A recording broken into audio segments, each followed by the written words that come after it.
So I've owned the iPad mini 5G cellular model for a few weeks now, and I gotta tell you, I don't think I can use Wi-Fi enabled iPads anymore. Like, this experience has been that good. And I know, there is a big cost to going cellular, and we'll get to that. But cost is only an issue in the absence of value, and that value starts with convenience. When I take my iPad mini with me on the go, I have the peace of mind that I can check my emails, browse the web, or even watch a video right away on the iPad. I don't need to resort to connecting to much slower, unsecure public Wi-Fi, and I also don't need to tether on to my iPhone. Speaking of tethering, that's actually the biggest argument against getting cellular on your iPad. Even the lady at the phone store, when I went in to get a cellular connection to my iPad, she was trying to actually talk me out of doing that and why I should just hotspot from my iPhone. But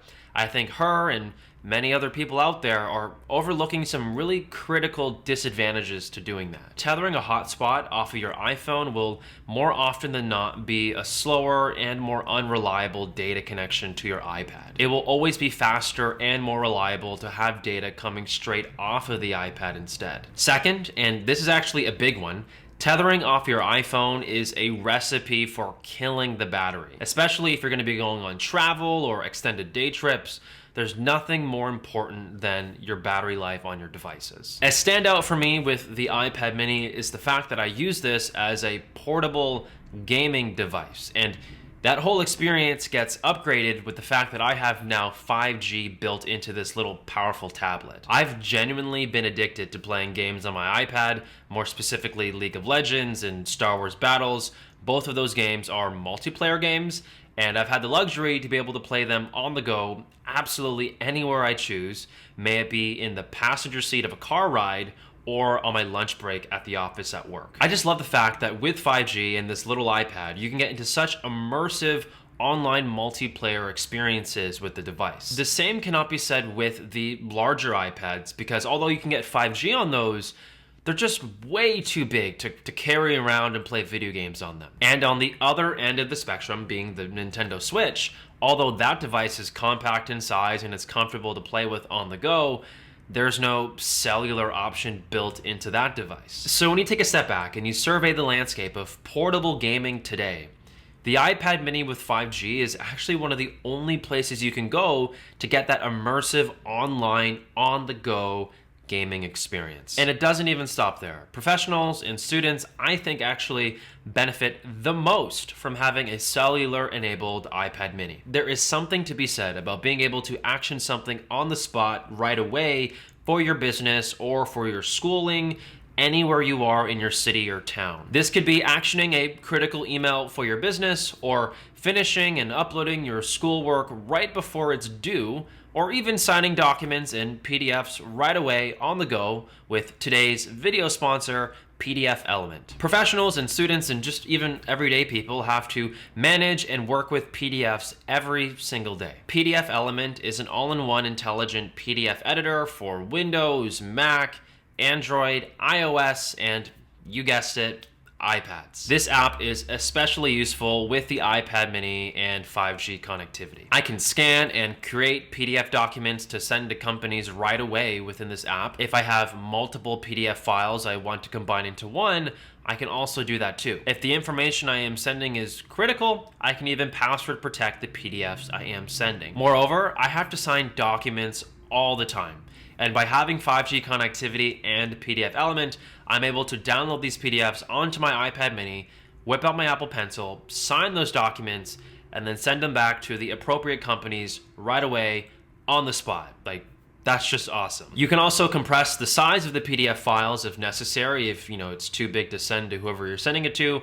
And you can also share and collaborate these PDFs through OneDrive, Google Drive, Dropbox, and iCloud. If you are genuinely interested in this app and you also want to support my channel here, make sure to click the link in the description down below to get started with PDFelement today. So let's go back to why 5G enabled iPads are awesome. And actually, it has to do with how they're physically different than Wi-Fi only iPad minis.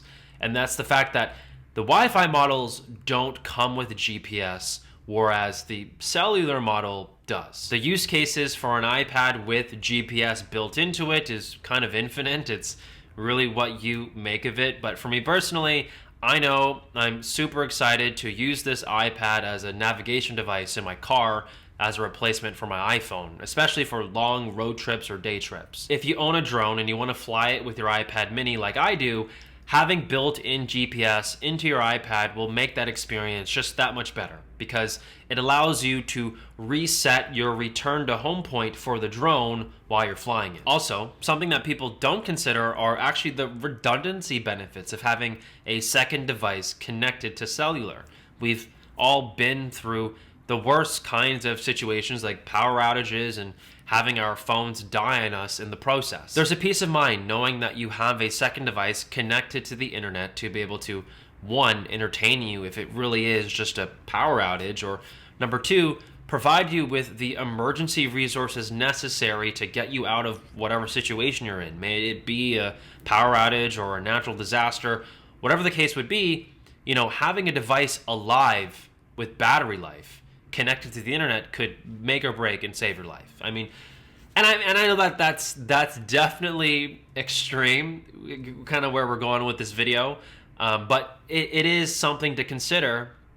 Things happen, and personally, I don't think this way, but I wanted to put this in the video because I think there are people that do think this way, and you actually might get a lot of value from this thought, I think. However, even with all of these positives, like I've said in the beginning of the video, having a 5G enabled iPad mini is not free. There is a big upfront and monthly cost to doing so, at least here in Canada. So number one, I had to pay an extra $200 to get the cellular model.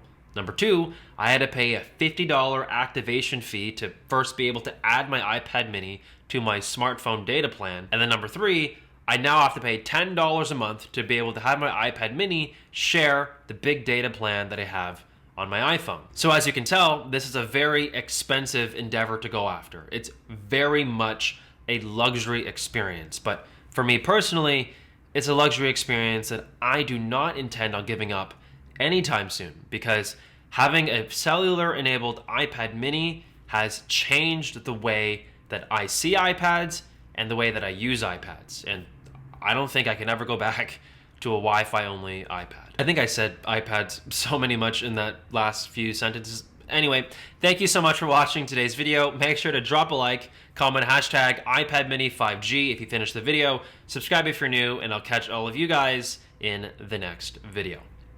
Peace.